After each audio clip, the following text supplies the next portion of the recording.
ముందుగా మా పెద్ద బాబు ఫామ్ హౌస్ తోని ఫెవికాల్ బంధం ఉన్న పెద్ద మనిషిది. ఫామ్ హౌస్ కు రారాజు, అసెంబ్లీకి రా రా అని ఎంత చెప్పినా రాని రారాజు. రాశి ఫలాలు ఎట్లున్నాయో చూద్దాం.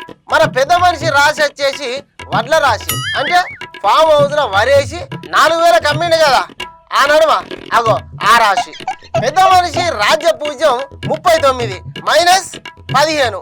ఊరిని ఇదేం పంచాంగం? 39 మైనస్ 15 అనేది ఉంటుందా ఎక్కడైనా? మరి ఎందుకు ఇట్లా చెప్పింది?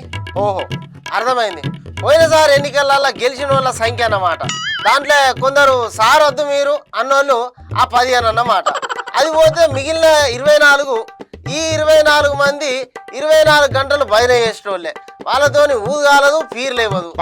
ఇక అవమానం 119ల నుంచి 24 పోతే మిగిలింది అవమానమే.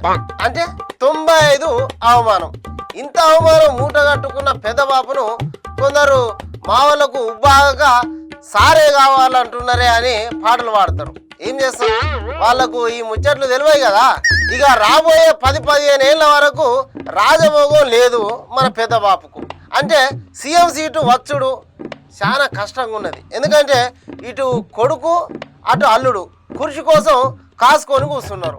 వీళ్ళిద్దరికంటే ముందు రేవంత్ రెడ్డి గారు ప్రజలకు మంచి చేసుకుంటూ పోతున్నాడు కాబట్టి వాళ్ళకైనా వీళ్ళకైనా ఓ 10-15 ఏళ్ళు ఛాన్స్ వచ్చుడు కష్టమే. ఇక ఒకవేళ మళ్ళా కుటుంబ పాలన రావాలంటే గ్రహాలు ఒకదానికి ఇంకోటి గుద్దుకొని పోట్లాడుకోవాలి. అప్పుడు మాత్రమే ఛాన్సులు ఉన్నాయి. పెద్దబాపు రాశి వారు ఎక్కువ గరం గరం ఉండే పానీయాల జోలికి పోకపోతేనే మంచిది.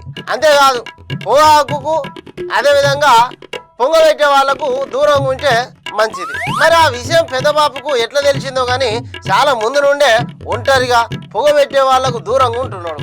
ఇక రెచ్చగొట్టే మాటలకు కాలం చెల్లిపోయింది కాబట్టి కొత్త ఎత్తుగడ ఏమన్నా ఎంచుకుంటే బెటర్ అని ఈ సంవత్సరం పంచాంగం చెప్తున్నది.